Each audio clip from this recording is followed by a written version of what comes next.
Today I'd like to show you the installation of the Lowrance Elite 4 into the Slayer Propel 10. Or more specifically, mounting the battery and mounting the transducer. So here I've got a 7.2 amp hour battery and I want to mount it in the front hatch of the Slayer. And I bought this little battery bag from J-Car.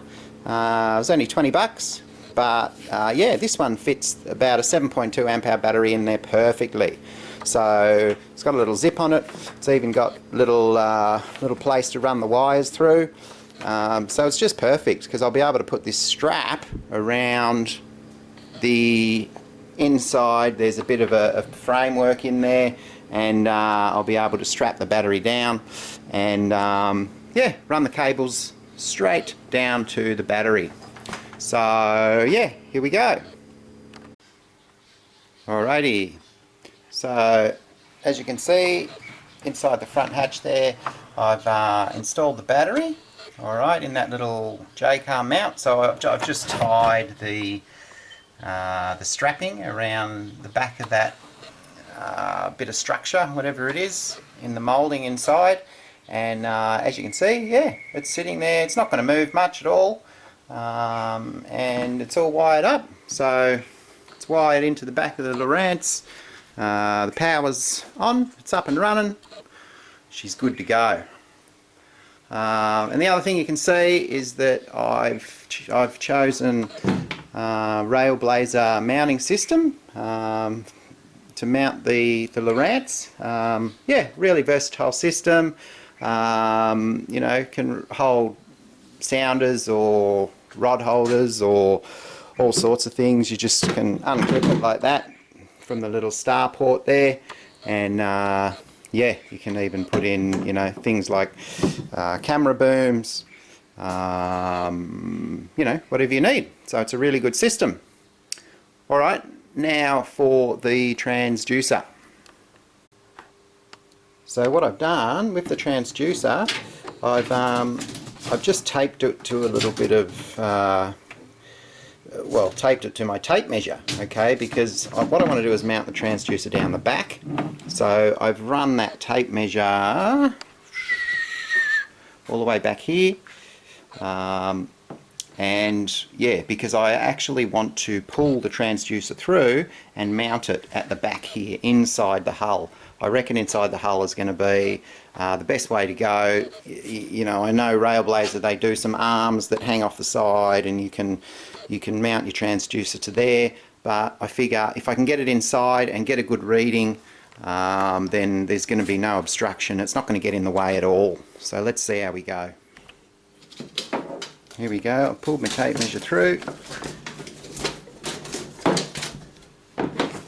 and there we go. I got the transducer. Alright, so I'm going to mount it inside there, believe it or not, with BlueTac. Okay, I'm going to give BlueTac a go. I don't see why it wouldn't work, as long as I squeeze all the air bubbles out of it. I'm just going to press it onto a clean surface inside the hull there, flat surface.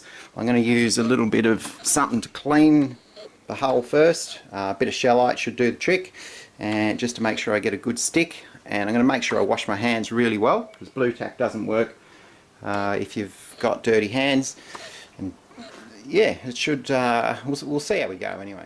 Okay, I've put my wad of BlueTac in there. You can see it there. And so all I need to do is press the transducer into that wad of BlueTac.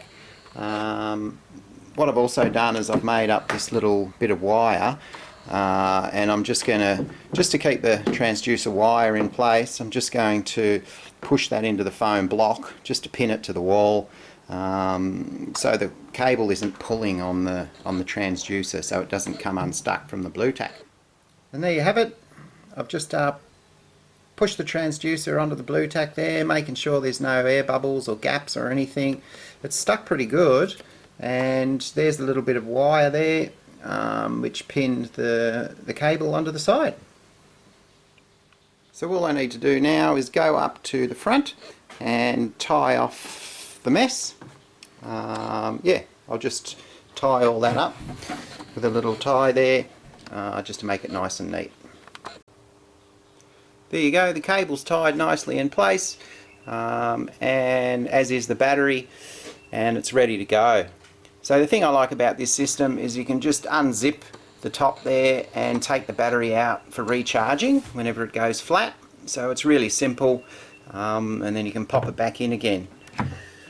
The other thing I like about this system is that everything's tied down securely, because I want to be able to transport the kayak on an angle, sideways on the car. So you really need everything firmly in place. And what I'm going to be able to do is, when it's time to go, is simply just pull that one out, drop that in the hatch, put the lid on, and away you go. The other thing I like about this system is that I didn't have to drill any holes in the kayak. So as you can see, the cable just comes down and through the lid there. So, you know, I think that's a watertight enough seal. It's not going to get water in there if it rains or whatever. And if a little bit does get in, it's no big deal. But yeah, didn't have to drill any holes.